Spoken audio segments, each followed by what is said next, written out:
지금도 눈 감으면 선하게 떠오르는 무섭고 공포스러운 밤이었습니다. 아무리 문을 두들겨도 인기척이 없고 밖에서 잠근 문은 열릴 기색이 없었죠.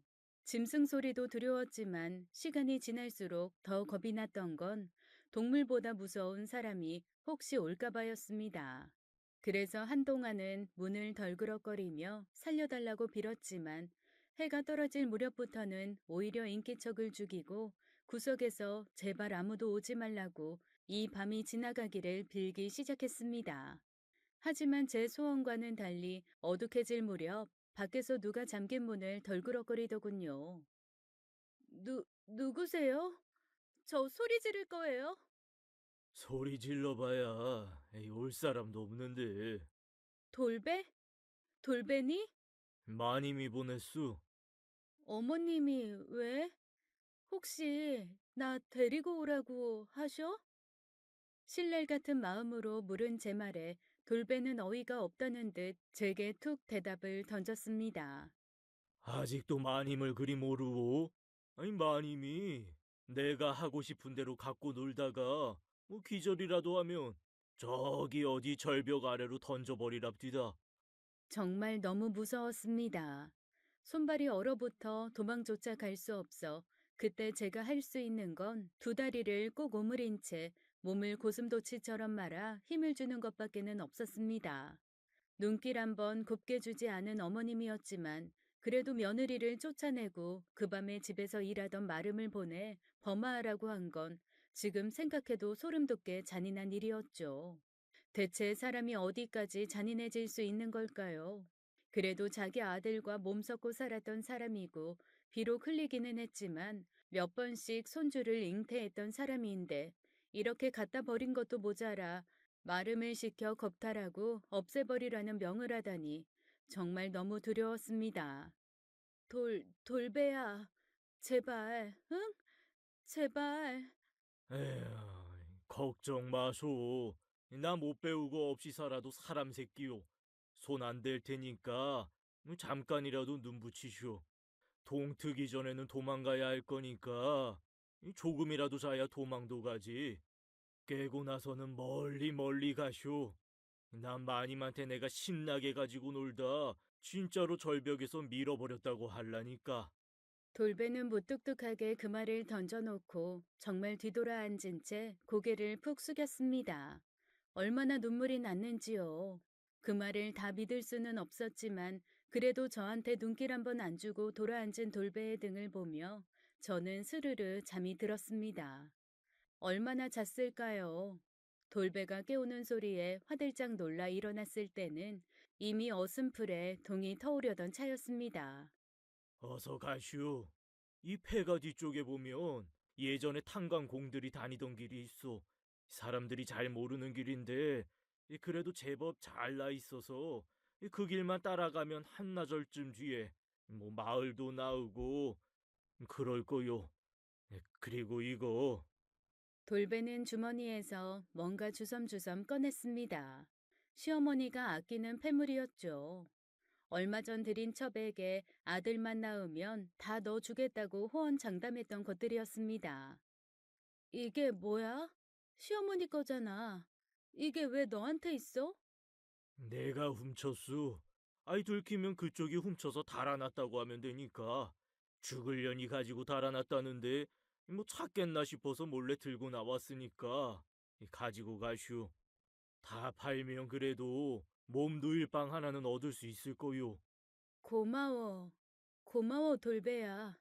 이 은혜는 내가 죽어서도 잊지 않을게. 하늘에서 신이 내려와 돕는다고 해도 그때의 돌배처럼 해줄 수 있었을까요? 저는 돌배가 챙겨준 시어머니의 폐물을 꽁꽁 싸서 품 안에 깊숙이 넣고 폐가 뒤에 나 있는 작은 길을 따라 뛰다가 걷다가 하며 정신없이 시댁으로부터 멀어졌습니다. 그래도 7살 때부터 20년을 산 집이었는데 한 번 돌아봐지지가 않더군요. 처음 그 집에 식모로 들어갔을 때 친정이 있는 쪽을 그 어린 마음에도 돌아보지 않았던 것처럼 그때도 그랬습니다. 저는 정말 너무나도 가난한 집의 막내 딸이었습니다.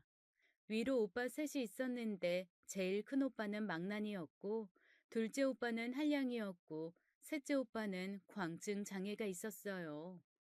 무지하고 착하기만 했던 제 어머니는 절 가진 줄도 모르고 그냥 살이 쪘나 아니면 부었나 그렇게 막다를 맞았다가 밭 한가운데서 진통을 하며 저를 낳았고요. 어머니 나이 45에 예상치도 않게 태어난 딸을 반기는 사람은 아무도 없었습니다. 당연히 천덕꾸러기로 자랐죠. 술과 노름에 빠져 집에는 달포에 한 번씩 들어오는 아버지가 저는 세상에서 제일 무서웠습니다. 손에 소쿠리가 잡히면 소쿠리로, 막대기가 잡히면 막대기로 두들겨 맞았고 그 손에 쟁기라도 들리는 날에는 일단 멀리 도망을 가야 했죠. 그래도 어머니는 아버지가 안 계실 때는 오빠들 몰래 고구마도 하나씩 주고 옥수수 알이라도 먹을 수 있게 떼주시곤 했지만 위에 두 오빠가 집에 올 때면 절 광에 가두고 모른 척 했습니다. 그때는 그게 너무 서러웠는데 지나고 보니 그게 어머니가 나름 절 보호하는 방식이었더군요. 잔인하고 못된 오빠들이 어린 저에게 어떤 짓을 할지 모르니 밥을 좀 굶더라도 가둬두는 게 낫겠다고 생각하신 거였습니다. 그나마 7살 때까지는 엄마 보호 아래 있기라도 했죠. 그 이후에는 쭉 남의 집 살이었습니다. 그것도 아버지가 노름빚으로 절 팔아넘긴 집에서 말이죠. 쟤 데리고 나와. 왜요?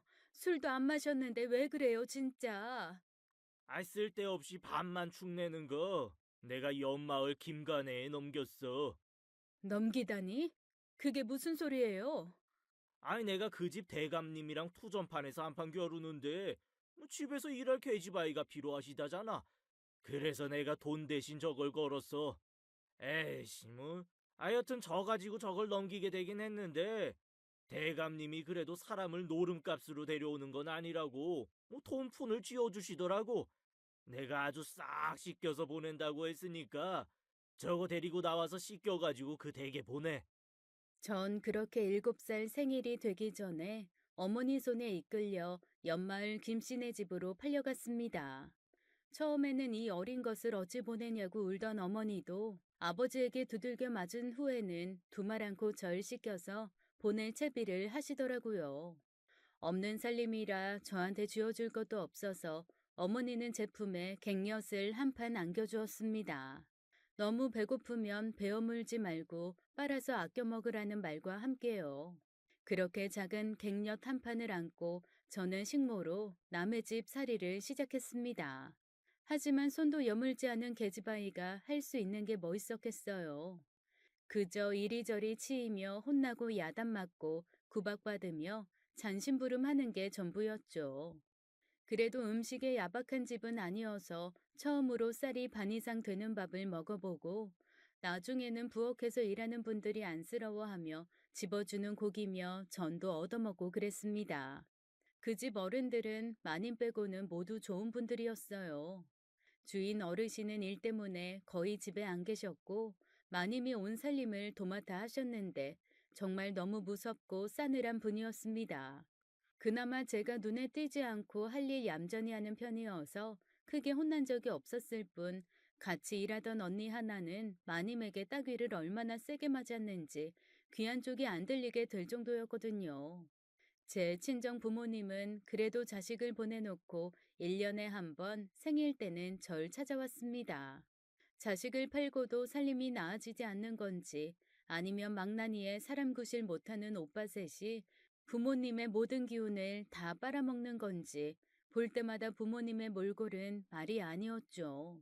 오히려 식모살이 하는 제가 더 뽀얗고 잘 사는 것처럼 보였다면 말 다 한 거 아닐까요? 그렇게 그 집 식모로 들어가 산 지 12년이 되었을 때입니다. 멀리서 공부를 하고 왔다는 그 집 아들이 처음으로 집에 왔습니다.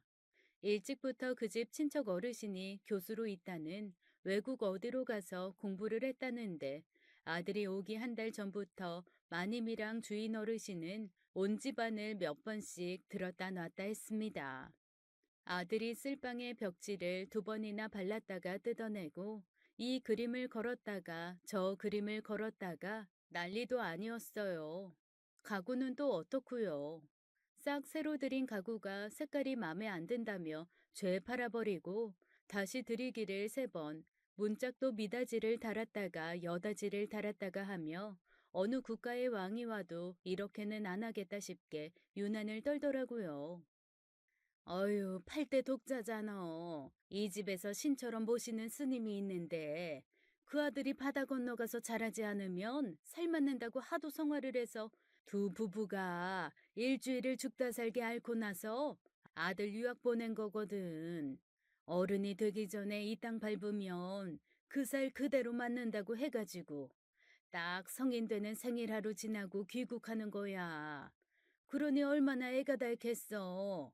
걸음마 할 때부터 발에 비단 양말만 신겨서 오와둥둥 하던 아들인데 유난 떠는 주인집 부부를 신기해하던 저에게 저보다 훨씬 오래 있었던 부엌 식모 이모가 해준 말이었습니다. 궁금하다. 정말 타고난 팔자가 다른 건가? 저렇게 귀하게 대접받는 건 대체 무슨 기분일까? 요즘 애들 말로는 넘사벽이라고 한다죠. 그때 그런 말을 알지는 못했지만 제 기분은 딱 그랬습니다. 뭔가 비슷하게 겹쳐지는 게 하나라도 있어야 부럽거나 셈이 날 텐데 아예 다른 세상 사람이니 그런 것도 없고 그저 신기하기만 했습니다. 그렇게 한 달을 1년같이 성화를 해대던 끝에 어쨌거나 아들이 오는 날이 오긴 오더라고요. 무슨 국가 원수가 내방하는 것 마냥 동네 어귀에서부터 환영식을 거하게 하고 스님부터 시작해서 온 동네 사람들이 마중을 나오는 행차였습니다. 고급 자동차가 스르륵 미끄러져 들어오고 그 안에서 내린 건 참 곱상하고 여린 남자였습니다. 아니, 무슨 남자가 저렇게 곱다냐? 제 첫인상은 참 고운 남자라는 거였습니다. 평생 햇빛 한번 보지 않고 방구석에 앉아 책만 봤을 것 같은 인상이었죠. 나중에 알고 보니 실제로 그랬다더군요. 유학을 갔던 곳이 1년 내내 그렇게 햇살이 좋은 캘리포니아라는 곳이었다는데 혹시나 나가서 돌아다니다 일이라도 터질까봐 친척 어르신에게 이 집 부부가 신신당부했다네요. 학교만 왔다 갔다 하게 하고 집 밖으로 절대 나돌아다니지 못하게 해달라고요. 그렇게 외국에서 20살이 될 때까지 감금 아닌 감금 생활을 하고 왔으니 차라리 귀한 대접받는 도련님 생활이 더 낫겠다 싶은 생각도 들었습니다. 마님은 아들을 보는 순간부터 눈물을 터뜨렸고 이후로 몇 주간은 아들 옆에 붙어서 꼼짝도 하지 않더라고요. 다 큰 아들과 한 방에서 자지를 않나 밥숟갈도 들고 떠먹여 주지를 않나 잘 모르는 제가 봐도 아주 가관이었습니다. 여전히 부엌 막내였던 제가 일일이 밥상을 들고 내오는 일을 했는데 그때마다 마님은 밥상 들고 간 저는 쳐다보지도 않고 매서운 눈으로 밥상 위 반찬만 검사하셨죠. 고마워요. 매번 이렇게 갖다 주고 가져가고. 얘는 별소리를 다 한다. 정말 우리 아들 쓸데없이 다정하면 못 써. 식모가 지할 일하는 게 뭐 그리 고마운 일이라고. 어머니, 그래도 고마운 건 고마운 거죠. 미국에서는요, 말버릇처럼 고마워, 고마워 그렇게 말해요. 땡큐, 땡큐. 어머, 그러니? 역시 많이 배운 네가 다르구나. 그래, 그럼. 고맙다. 상 물려라. 태어나서 처음 듣는 말이었습니다. 고맙다는 말이요. 고맙다고 하면서 싱긋 웃는데 글쎄 그 표정이 잊혀지지를 않더라고요. 일하다가도 생각나고 생각하면 자꾸 얼굴이 붉어졌습니다.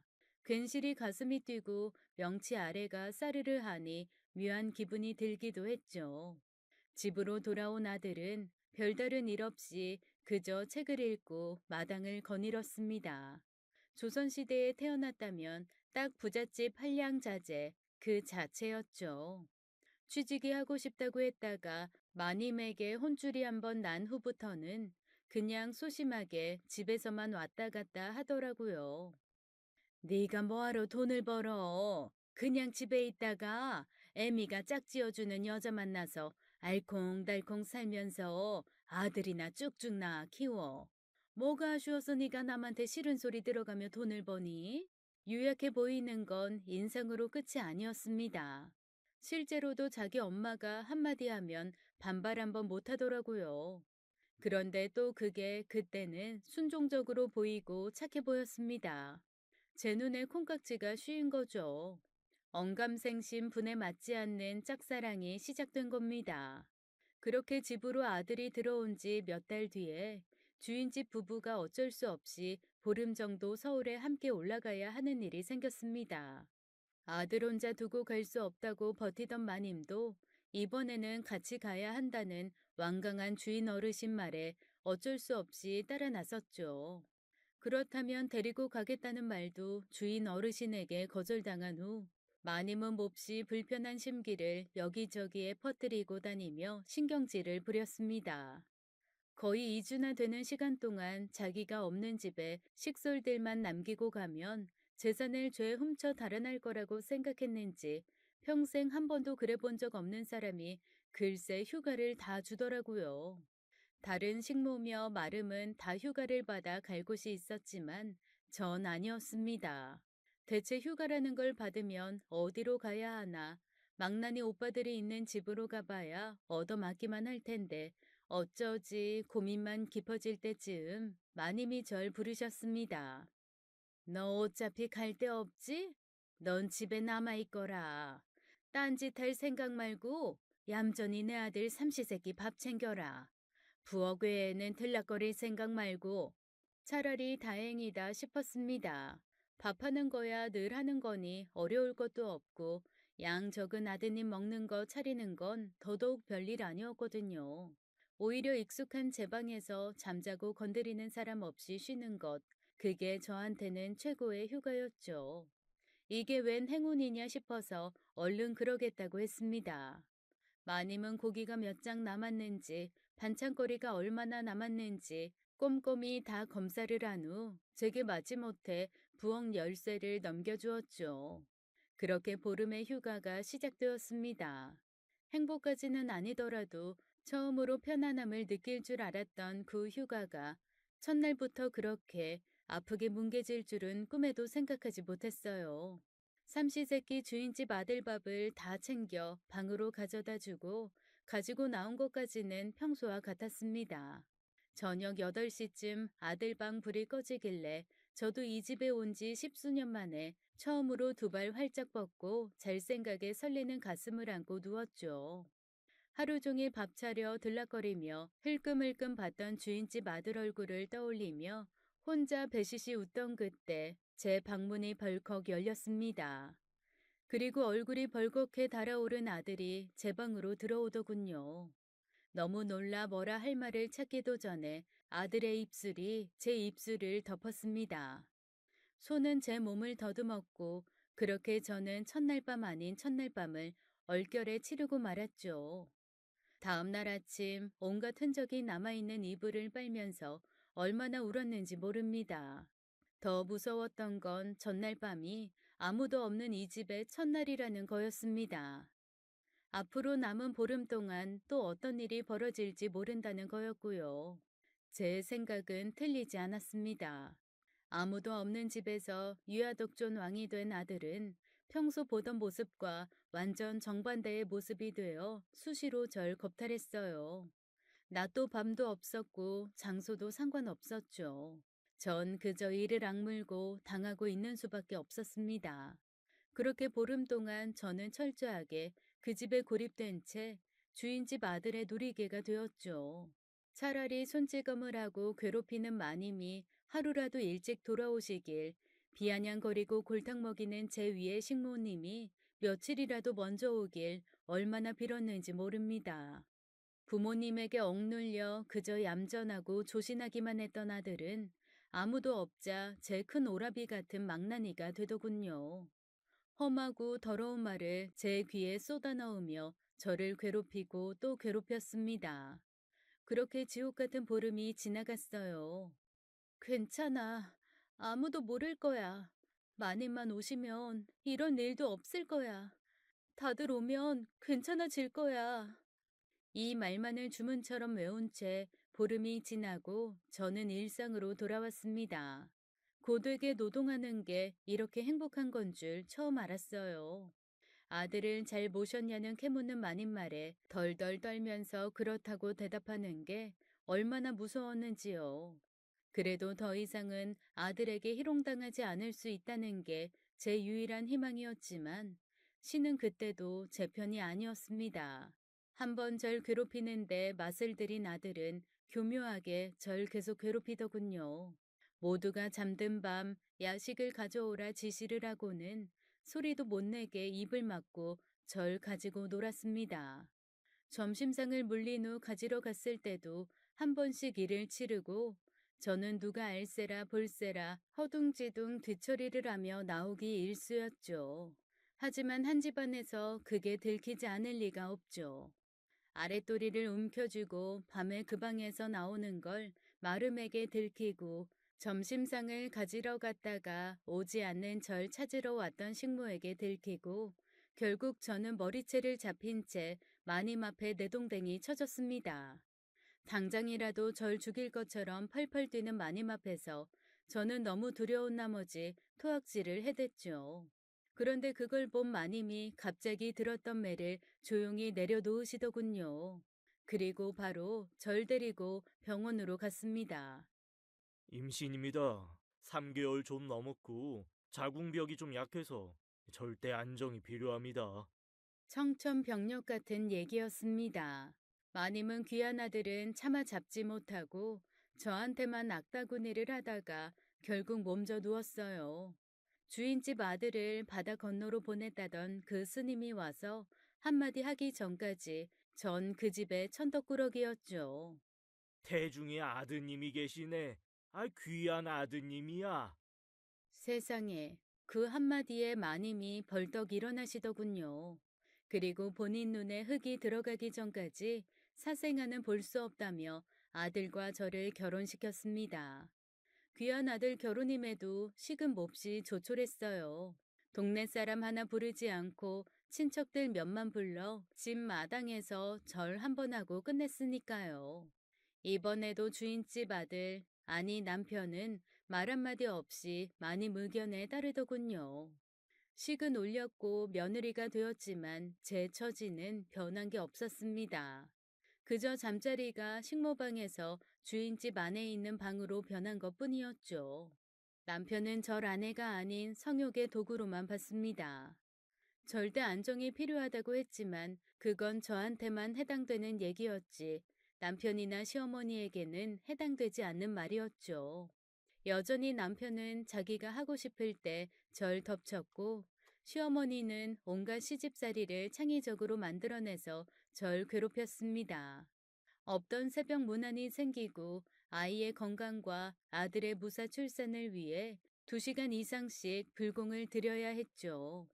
비리고 역한 것들을 억지로 먹어야 했고 배우지 못한 것이 며느리가 되었다는 구박도 계속 들어야 했습니다.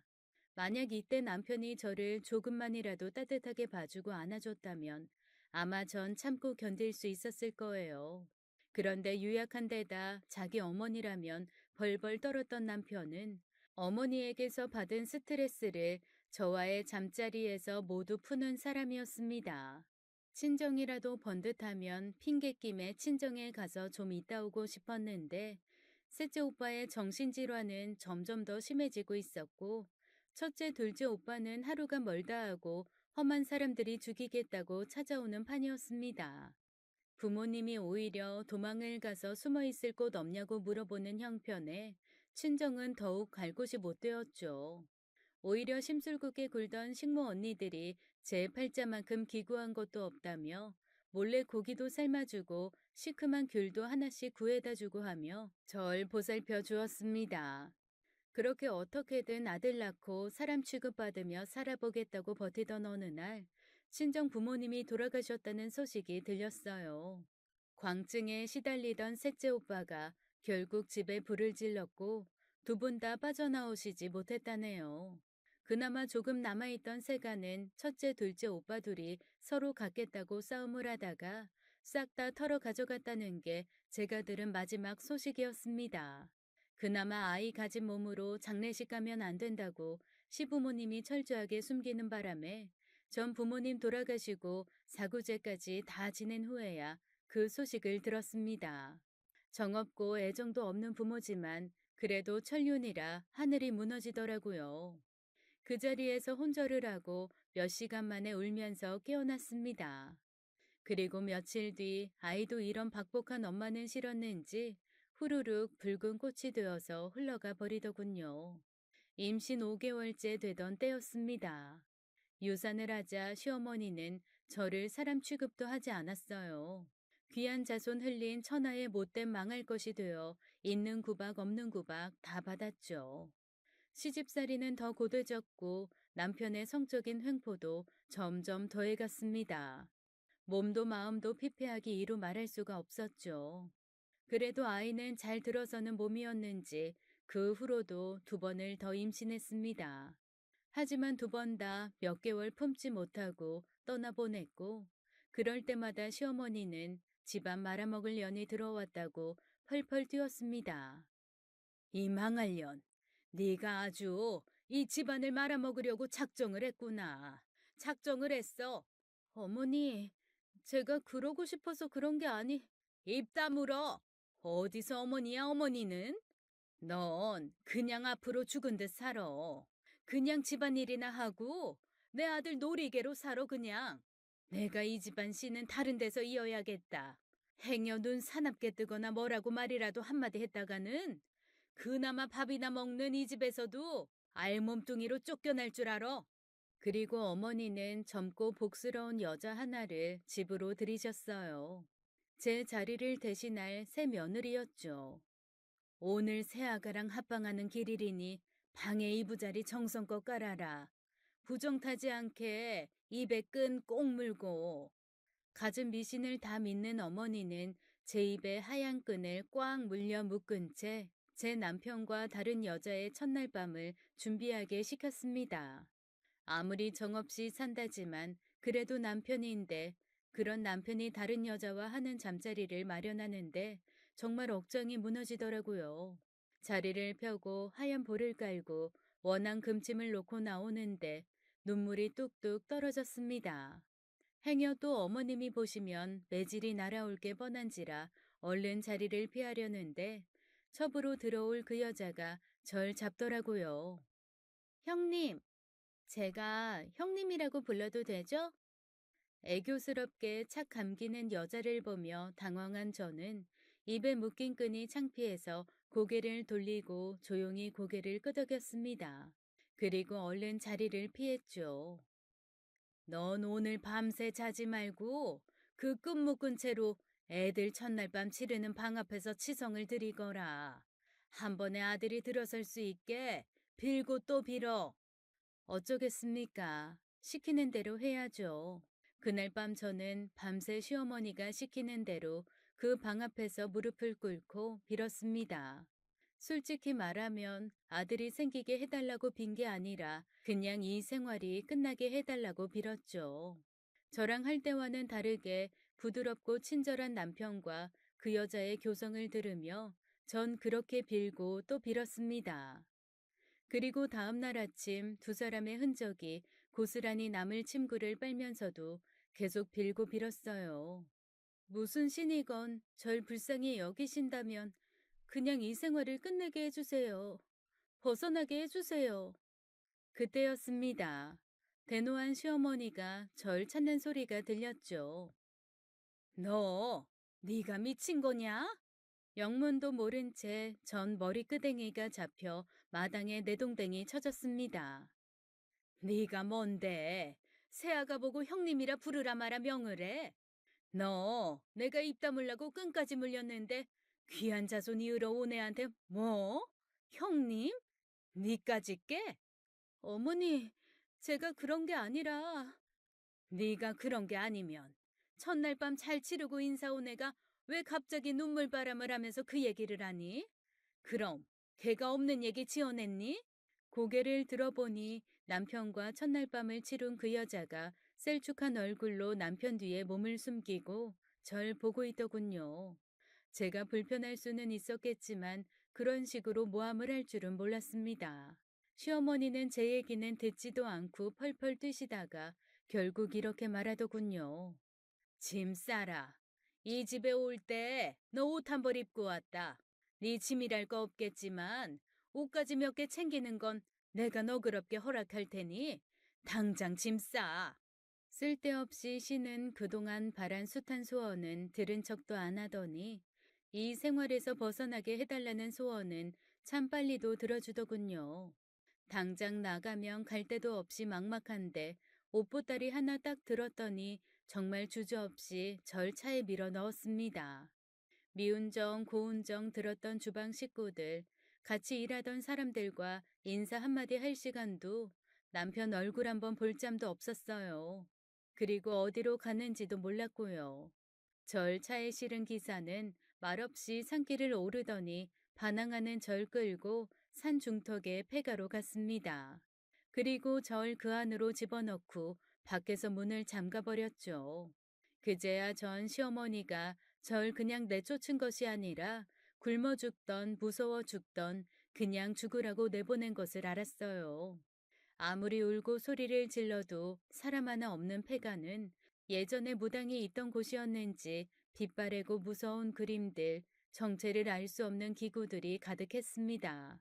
그나마 무서운 것들이 덜 보이는 구석으로 가서 덜덜 떨고 있는데 설상가상으로 해마저 넘어가더라고요.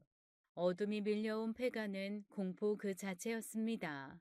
멀리서 들리는 고라니 울음소리, 근처까지 와서 킁킁거리는 멧돼지 소리가 저승사자 소리 같아서 저도 모르게 덜덜 떨었죠. 그 와중에 돌배가 온 거였습니다. 그날 돌배가 절 폐가에서 내보내준 후 전 정말 죽을 힘을 다해 도망쳤어요. 혹여나 그 집이 있던 동네 근처에 살던 사람이라도 만났을 땐 조용히 자리를 피하거나 연을 끊었죠. 고맙게도 돌배가 챙겨준 폐물들은 큰 도움이 되었습니다. 욕심 많은 시어머니가 고급스러운 것으로만 꼼꼼하게 모아둔 것이라 두세 개 남기고 죄다 팔고 나니 정말 단칸 새빵 하나 얻을 돈이 되더라고요. 제가 얻은 집은 재래시장 거리 뒤쪽에 작은 방이었습니다. 홀로 되신 할머니가 적적하게 사시면서 방 하나를 싸게 내놓으신 거였죠. 처음에는 무뚝뚝해 보였던 할머니는 지치고 공허한 절 한참 지켜보시다가 두세 달쯤 지났을 무렵 처음으로 제게 사정을 물어보셨어요. 저는 천천히 그간의 사정을 말했고 처음으로 제 신세가 서러워 눈물도 흘렸습니다. 그리고 할머니는 제가 운 것보다 훨씬 더 많이 훨씬 더 서럽게 울며 절 안아주시더라고요. 그날 이후 할머니는 제 엄마도 되어주고 언니도 되어주고 할머니도 되어주었습니다. 시장 통해서 오래 장사로 잔뼈가 굵은 할머니에게는 재산도 꽤 많았어요. 그저 쓰실 곳이 없어 쓰지 않았을 뿐이었던 거죠. 저를 데리고 다니며 시장 곳곳에 조카라고 소개해 주신 덕분에 연고 하나 없는 그곳에서 전 금방 환영받았고 태어나서 처음으로 예쁘다, 사랑스럽다는 소리도 들었습니다. 이대로만 살 수 있다면 나도 행복할 수 있지 않을까 했는데 이번에도 역시나 신은 제 편이 아니더라고요. 푹 끓인 순댓국이 너무 먹고 싶어 하룻밤을 꼬박고 와서 막 그릇에 퍼담고 입에 넣는 순간 이미 몇 번 겪었던 울렁이는 토악질이 몰려왔습니다. 임신이었죠. 기쁨보다는 두려움이 먼저 밀려왔어요. 그 집에서 알까봐, 알면 다시 끌려갈까봐 몸이 덜덜 떨리더라고요. 괜찮다. 그 망할 놈의 집에서 어찌 알겠노. 여서 몸 풀고 애 낳고 살자. 사람들한테는 사별하고 왔다고 했으니 걔는 그냥 유복자야. 그 집 씨가 아니고 그냥 네 아다. 감사해요. 감사해요. 그렇게 말해주는 할머니가 얼마나 고맙던지요. 내 조카 태중에 아가 들었소. 오늘부터 험한 일도 못 시키고 내가 집에서 보존 좀 해야 할 것 같으니 다들 한 마음으로 좀 도와주소. 할머니 한마디에 온 시장이 들썩였습니다. 다들 친정엄마처럼 와서 절 살펴주었고, 하루가 멀다 하고 몸에 좋은 먹거리가 문 앞에 놓였어요.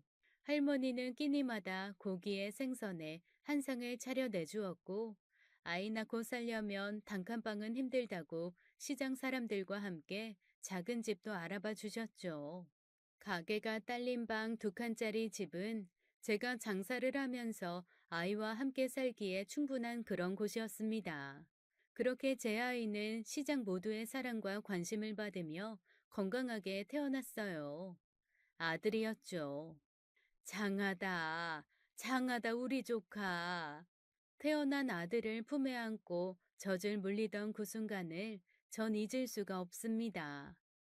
내가 지금까지 죽지 않고 살아있었던 게 이때를 위해서였구나.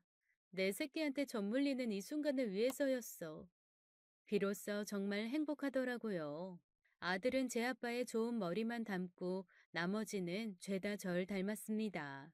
그래서 전 아들과 마음 잘 맞는 친구처럼 지낼 수 있었죠. 당연히 자기가 태어나기도 전에 아빠가 죽었다고 생각한 아들은 몇 번 아빠가 어떤 사람인지 물은 후에는 별다른 질문 없이 잘 자라주었어요. 사실 제가 아닌 시장이 키운 거나 다름없었지만 말이죠. 아, 이리 와. 와서 갈비 좀 먹고 가. 학교 다녀오니? 여기 자두 몇 개 줄 테니까 가서 공부하면서 먹어. 아유, 잘 왔다. 이번에 또 전교 1등 했다며. 자, 이건 아저씨가 주는 상. 특대 오징어 튀김이다. 아유, 잠깐만, 잠깐만. 할머니가 너 지나가면 이거 들려보내라고 하셨어. 토종닭 튀김 2마리. 이번에 모의고사 전국 1등 했다며. 아유, 장하다, 장해. 이건 삼촌이 하도 장해서 주는 서비스 콜라요. 아들은 정말 공부를 잘했습니다. 슈퍼집 아들하면 시장에서도 서로 자기가 키운 양 자랑스레 걔는 뭐든 잘하고 착하고 반듯하다고 칭찬하기에 바빴죠. 제 인생은 그래서 아들을 낳기 전과 낳은 후로 나뉩니다. 그 전이 지옥이었다면 이후는 천국이죠. 한 번도 손 가는 일이 없이 스스로 잘 커준 아들은 우리나라에서 제일 좋은 대학 법학과에 수석으로 입학했습니다. 사실 짠순이로 소문이 자자했던 저였지만 아들 합격 소식을 듣고 전 시장 사람 모두를 모아 소갈비를 샀습니다. 몇 달 벌 돈이 한 번에 없어졌지만 하나도 아깝지 않았어요. 왜 옛날 어르신들이 자식이 장원급제를 하면 전 재산인 소를 잡아 잔치를 했는지 충분히 알고도 남겠더라고요. 대학교도 제 도움 없이 착실히 졸업한 아들은 변호사 시험에도 바로 합격을 했습니다. 그때는 저보다 시장 사람들이 더 좋아하더라고요. 글쎄 명절이 되면 제 아들은 정작 저한테 머물 시간도 없이 시장 사람들 집에 불려다니며 얼굴도 모르는 그 사람들 친척한테 인사를 해야 했어요. 여기 우리 조카. 이번에 변호사 됐잖아, 변호사. 아유, 나한테는 그냥 아들이나 다름없어. 변호사 아들 하나 있는 거지 뭐. 제가 가끔 남의 아들 데려다 유세 떤다고 구박을 해도 시장 사람들은 허허허 웃으며 제 아들 똥기저귀를 내가 갈아줬네, 네가 갈아줬네 하며 서로 공치사를 하더라고요. 그런데 그게 어찌나 웃기고 좋고 감사하고 좋던지요. 다른 게 가족 아니고 이게 가족이다 싶었습니다. 얼마나 행복했으면 아들을 낳기 전에 제가 겪었던 모든 일들이 그냥 전생의 희미한 기억인 양 가물가물해지더라고요. 아들이 저한테 이 말을 하기 전까지는 말이죠. 저기, 엄마. 밀양 쪽에 사신 적 있죠? 거긴 왜?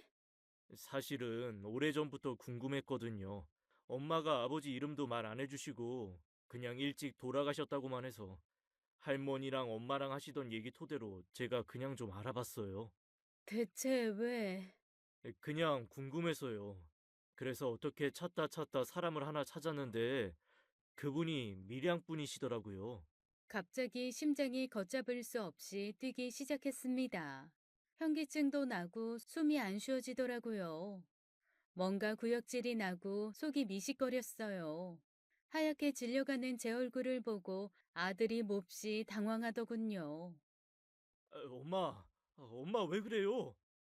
전 아들의 목소리가 아득해지는 것을 느끼며 그만 정신을 잃고 말았습니다. 그리고 깨어난 병원, 걱정스런 아들의 얼굴이 가장 먼저 눈에 들어왔어요. 울었는지 눈이 벌겋게 부어 있더군요. 울었어? 엄마 괜찮아. 엄마, 엄마 미안해요. 우리 엄마 불쌍해서 어떡해. 깨어난 절 붙들고 아들은 다시 펑펑 울기 시작했습니다. 대체 얘가 왜 이러나 싶어 몸을 일으켜 아들을 토닥이던 그때 침대 커튼이 열리며 누가 들어왔어요. 누구? 설마 돌배? 살아 있었구만. 아이 오랜만이요. 돌배, 돌배야. 돌배였습니다. 수십 년 전 절 살려준 은인 돌배가 거기 서 있었어요. 저는 반가운 마음 반, 두려운 마음 반으로 손을 내밀어 돌배의 손을 잡았습니다. 제 마음을 알았는지 돌배가 먼저 그러더군요.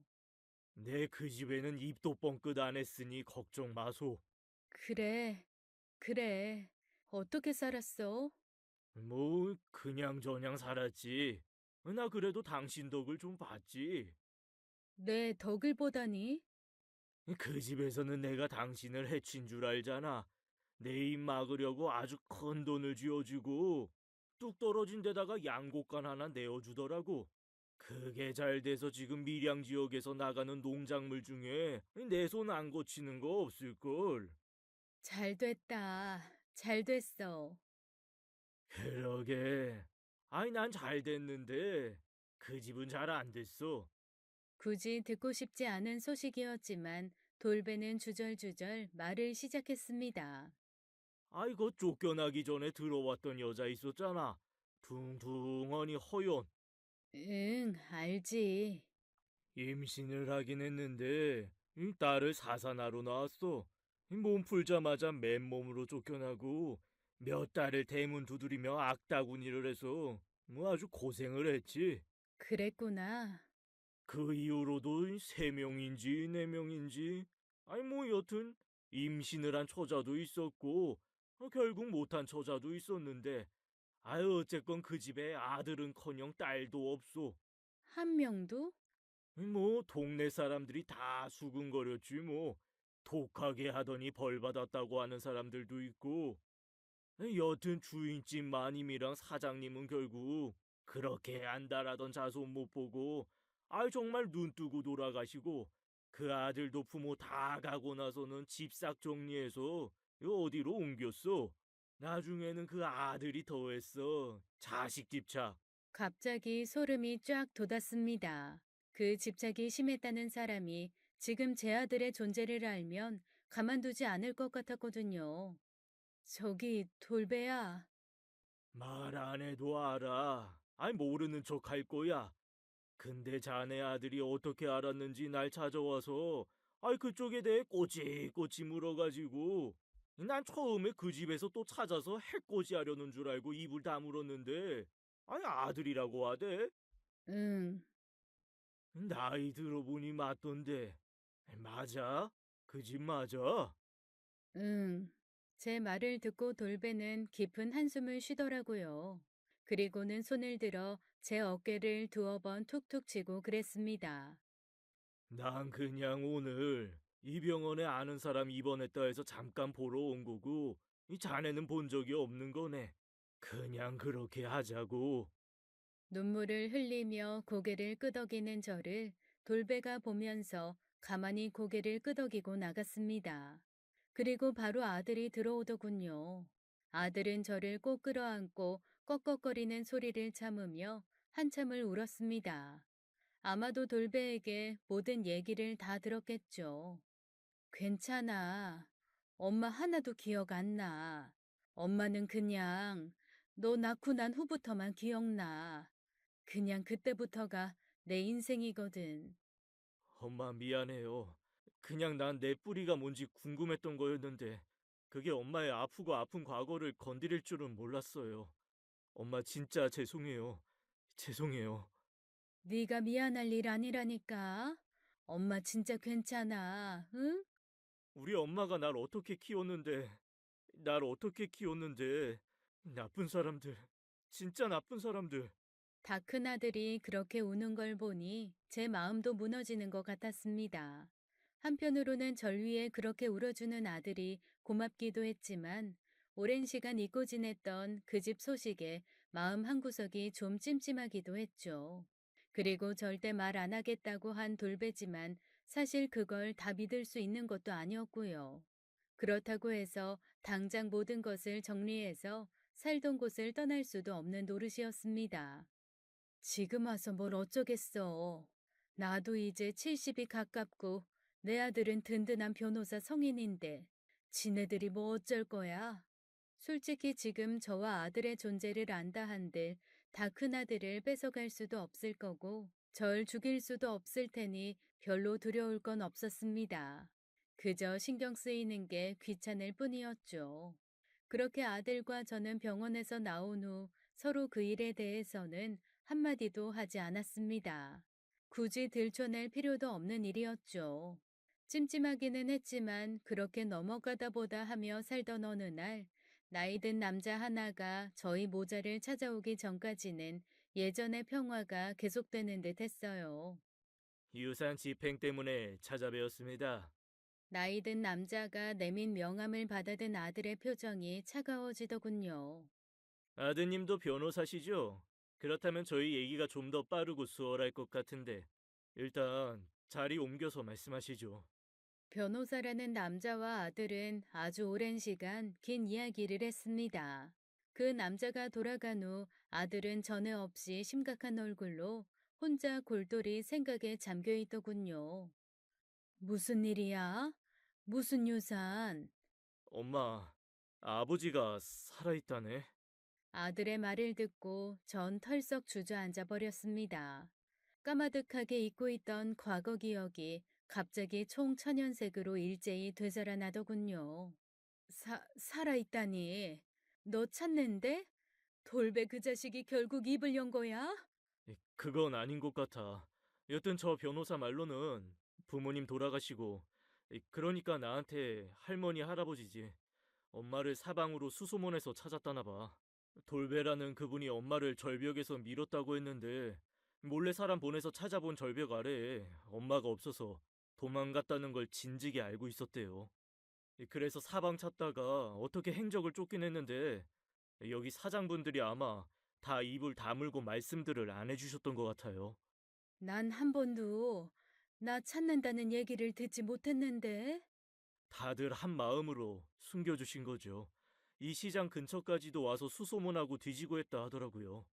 그제야 어렴풋이 떠오르는 것들이 있었습니다.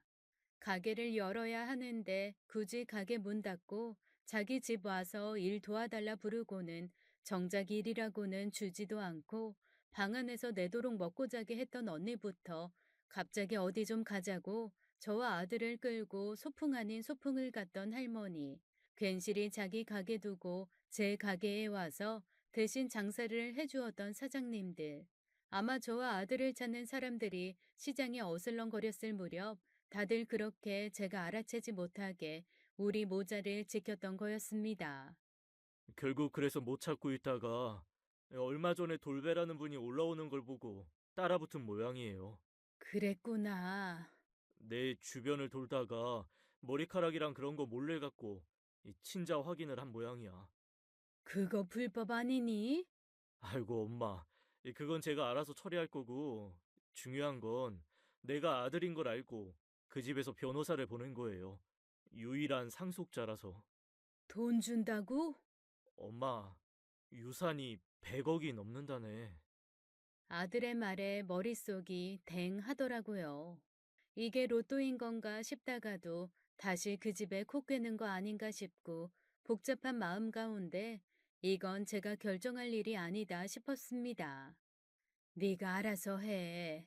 너도 성인이고 무엇보다 법 잘하는 변호사고 엄마는 사실 그 집하고는 엮이고 싶지가 않지만 100억은 엄마가 평생을 모으고 다음 생에도 모으고 그 다음 생까지 모아도 너한테 물려줄 수 없는 금액이야. 그 돈만 있으면 네 남은 인생이 얼마나 편하겠니? 아들인 거 인정하고 받을 수 있으면 받아. 응? 돼 있는 거 집착했던 집이니 호적에 올리고 싶은 거겠지. 맞아요, 엄마 말이. 조건 중 하나야. 내가 호적에 올라가는 거. 그게 뭐 중요해. 네가 어느 호적에 올라가건 넌 내 아들이야. 돈 받을 수 있는 거면 그렇게 해. 엄마는 괜찮아. 엄마, 그건 내가 알아서 할 거고, 변호사가 말한 조건이 또 있어요. 뭔데? 아버지라는 사람이 지금 요양원에 있대. 보호자도 없고 가족도 없어서 혼자 그냥 들어가 있나 봐. 변호사는 내가 그 사람을 찾아가 주길 바래요. 그렇겠지. 얼굴도 안 보고 그 큰 돈을 자식이라고 물려주겠니? 가봐야겠지. 그런데 참 사람 이상하죠. 그 말을 딱 하고 났는데 그렇게 수년을 절 괴롭히던 얼굴이 아닌 유학 다녀와서 처음 집에 들어서던 회사한 도련님의 얼굴이 떠오르는 겁니다. 저를 살짝 설레게 했던 예쁘고 곱상한 얼굴은 정말 잠깐이었고 그 이후에는 계속 절 학대하고 괴롭혔던 잔인한 얼굴뿐이었는데 그가 생애 마지막을 초라하게 보내고 있다는 얘기를 들으니 글쎄 가장 곱던 예쁘던 시절의 얼굴만 딱 떠오르더라고요. 연민인지 애증인지 알 수 없었지만 그 얼굴이 떠오르고 나니 문득 한번 나도 가봐야 하지 않나 싶은 생각이 들었습니다. 같이 가자. 엄마, 진짜로? 너만 어떻게 보내니? 그리고 내 눈으로 봐야겠다. 그 사람. 그렇게 전 아들 손을 꼭 잡고 변호사가 알려준 요양원으로 찾아갔습니다. 번지르르 번듯한 요양원에라도 있을 줄 알았는데 시골 구석 폐교를 개조한 듯한 작고 초라한 곳이더라고요. 그리고 그 초라한 곳에 작고 작은 침대에 그가 누워 있었습니다. 여보, 오랜만이네요. 내가 잘못했어. 나도 어렸고, 너무 몰랐어. 자기가 잘못한 걸 모를 정도로 어리진 않았죠. 성인이었으니까. 그래, 미안해. 그리고 고마워. 이렇게 대를 이어줘서. 난 그 집대를 이으려고 이 아이를 낳은 게 아니에요. 내 아이라 낳은 거지. 그래, 그래. 어쨌든 고마워. 아들을 낳아줬어. 당신이 아들을.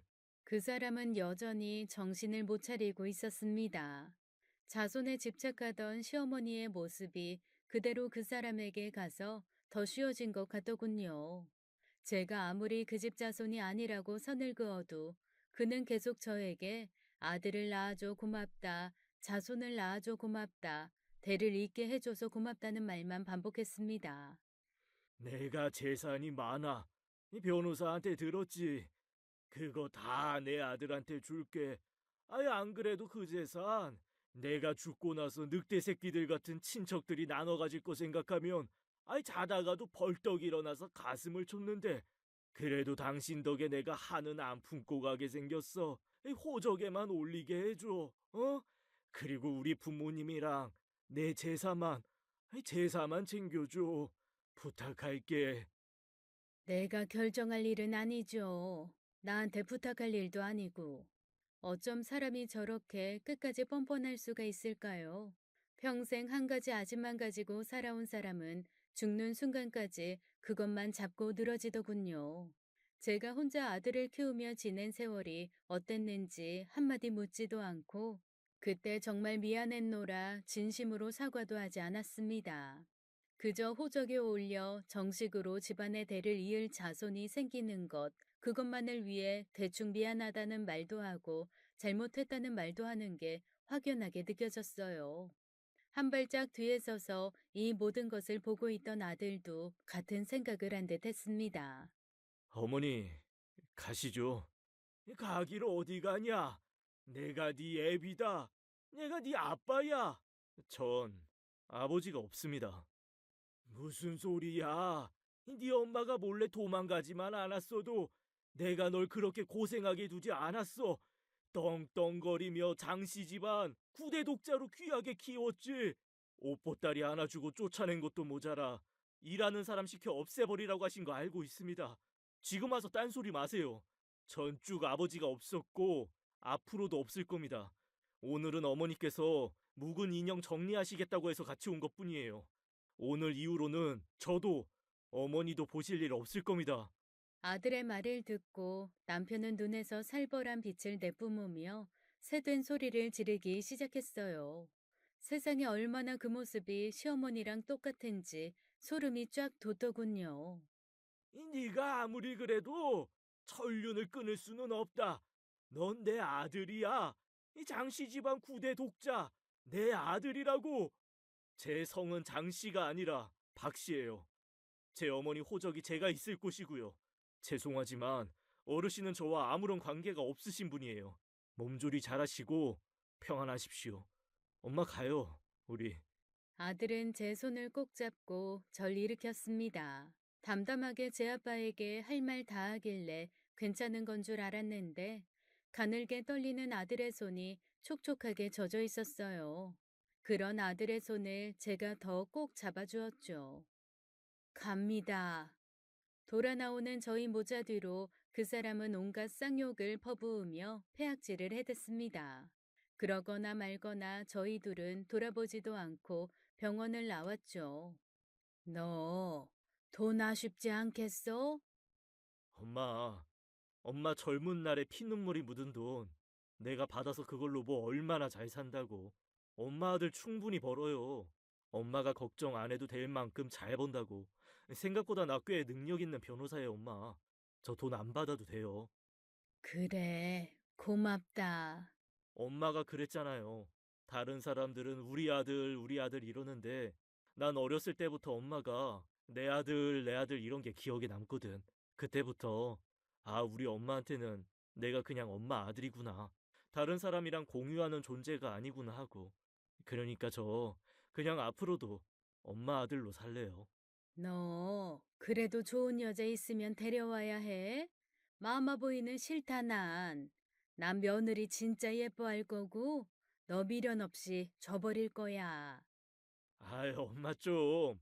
나 방금 100억 포기하고 엄마 아들 택했거든요. 감동이나 좀 해줘요. 쓸데없는 소리 말고. 전 아들을 꼭 안았습니다. 고래고래 소리를 지르는 남편의 목소리가 멀리서 메아리처럼 들렸지만 상관없었어요. 지금 제 옆에는 내 아들이 있으니까요. 지금까지 사연 읽어주는 남녀였습니다. 끝까지 함께 해주신 여러분 감사드리며 저희는 다음 사연으로 돌아올게요. 감사합니다.